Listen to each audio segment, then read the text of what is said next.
Que a paz de Jesus esteja em nossos corações. É um grande prazer estarmos aqui hoje para o estudo resumo do capítulo 22 da obra Nos Domínios da Mediunidade, cujo título do capítulo é Emersão do Passado. A equipe espiritual, Aulos, André Luiz e Hilário, retornam ao mesmo centro espírita do começo do livro. É a segunda reunião semanal, cujo dirigente é ainda o Raul Silva, e os médiuns são basicamente os mesmos. Porém, os espíritos que receberão o atendimento, os obsessores, são outros, mas que vão receber o atendimento pela equipe espiritual, digamos, coordenada pelo Raul Silva e pela médium. Podemos destacar o trabalho da Dona Celina no socorro aos amigos espirituais. Também temos 4 encarnados, que são 2 senhoras com seus esposos e um senhor um tanto maduro com um aspecto bastante cansado. Bem, depois de diversos atendimentos, uma dessa senhora cai em prostração, cai num choro convulsivo e começa a gritar num tom bastante comovente: "Quem me socorre? Quem me socorre? Covarde, por que apunhalas assim uma mulher indefesa? Eu sou totalmente culpada?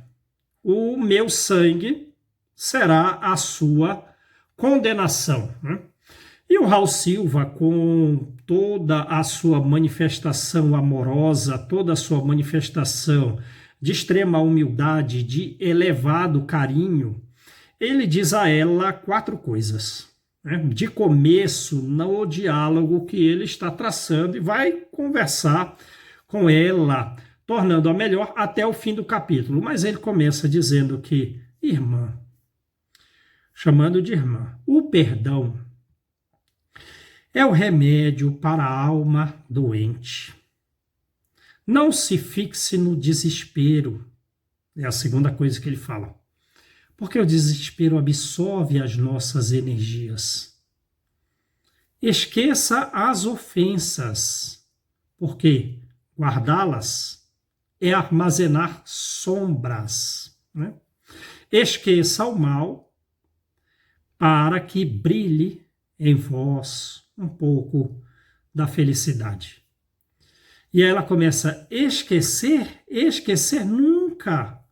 O senhor sabe que é ter uma lâmina, uma faca enterrada na carne? Sabe o que é isso? Viver com um homem que nos sugou a existência inteira e ainda nos lançou na miséria e, por fim, se comprazeu, teve prazer na nossa morte. Irmã, tens direito à justiça, mas não seria razoável esperar a bondade divina? Quem não carregaria manchas? Esperar. Não tenho feito outra coisa, mas a felicidade jamais me chega. Eu quero esquecer do meu passado, mas ele se agasalha em mim como sombra. Eu tenho o peito como um sepulcro de sonhos mortos. O que ela diz, né? Tudo por causa dele, ele que arruinou meu destino. E ela cai, então, num pranto convulsivo, numa melancolia extremamente significativa. Aulos e André Luiz, eles estão perplexos totais, porque eles dizem: cadê o espírito que veio se comunicar por intermédio dela que está encarnada? Cadê o espírito que veio se comunicar?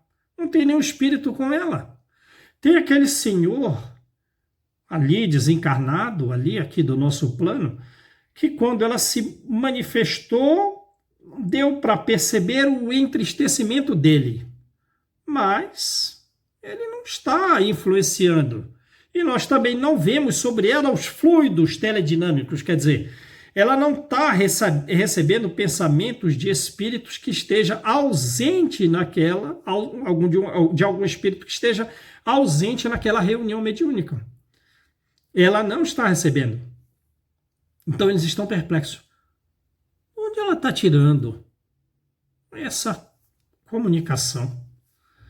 Então Aulus se aproxima dela, fazendo carinho na sua cabeça e, ao mesmo tempo, auscultando os pensamentos dela. Ele explica. Nós estamos diante do passado da nossa irmã.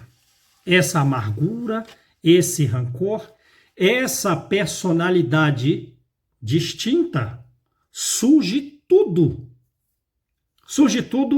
dela mesma. E basta a aproximação deste irmão entristecido para que ela reviva, olha o termo que ele usa, para que ela reviva a experiência vivida, a experiência do seu assassinato no século passado na Europa, e logo a seguir caia numa invencível prostração, numa invencível melancolia. Essa reencarnação para ela, é toda explicação de Aulus, essa reencarnação para ela adveio com uma infinita esperança. Mas bastou a presença desse amigo, num mínimo contato que seja, desse amigo com quem ela tem uma relação de amor e de ódio, para que ela manifeste essa perturbação mental, necessitando assim de muito carinho, de atendimento, de muita compreensão, para que ela se reestruture e vença a dificuldade, o problema. Só que para nós o caso dela é um caso bastante interessante para estudo. Por que ela ficou assim? Porque ela concentrou grande quantidade de forças mnemônicas, de forças da memória, nessa experiência espiritual vivida. A tal ponto que cristalizou tanto pensamento nesse assunto que ele venceu o choque da reencarnação. Então, efetivamente, ela é uma personalidade outra que vive ainda dentro dela mesma a se manifestar no presente. É uma mulher do passado a se manifestar no presente. Ela renasceu na carne, mas não se renovou em espírito.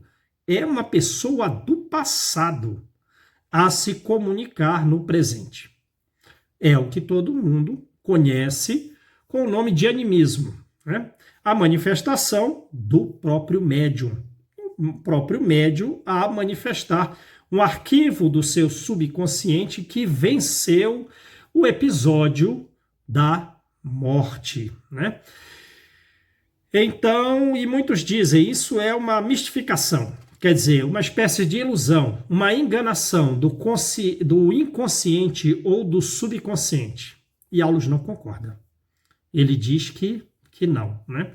Muitos usam essa terminologia para não fazer o bem, porque essa ideia de uma enganação, de uma mistificação do subconsciente traz também uma ideia de desrespeito pelo padecimento do outro, que necessita de uma compreensão e de um atendimento para melhorar.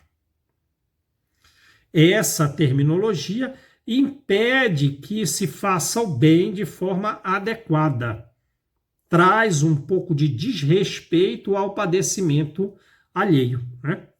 E muitos ainda, alguns dirigentes que não são fraternos, podem piorar o caso, porque ela é uma manifestação, digamos assim, perturbada. O próprio livro diz que ela está doente mental e que necessita de um atendimento como qualquer espírito comunicante para poder se recuperar. E a falta de fraternidade com a ideia de que vamos servir a verdade não traz o socorro, não traz o benefício. Porque se o sentimento não é de amor, se o sentimento não é de carinho, a pessoa não vai receber aquela informação de auxílio que está sendo ofertada. E a manifestação não é uma mistificação, ela é uma manifestação real, em que essa senhora está retirando do seu mundo emotivo algo do seu passado. E ela não tem consciência, ela está como se estivesse na posição de uma sonâmbula, né? Sem consciência daquela manifestação. E ela deve receber, então, o atendimento como se fosse um espírito comunicante por intermédio do médium. É ainda uma necessidade de socorro.